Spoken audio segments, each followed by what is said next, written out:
Buenas tardes, señoras y señores. Hoy venimos presentando al nuevo sicario del patrón.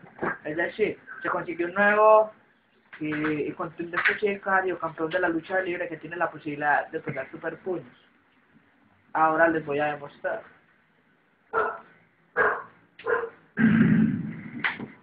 ¿Qué? ¿Cómo es que va haciendo? Parece sapo, ¿quién va a dar la cara? Ahí vi uno, vos fuiste. ¡Ah!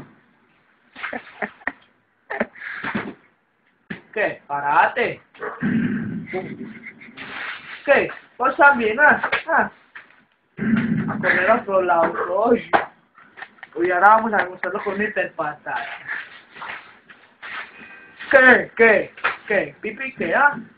¿Pipi qué? ¿Qué? ¿La pues? ¿Qué? ¿Cómo es que haciendo ustedes? ¿Quién más?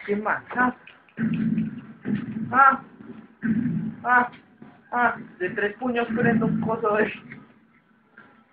¿Qué? ¿Vos también? ¿Qué?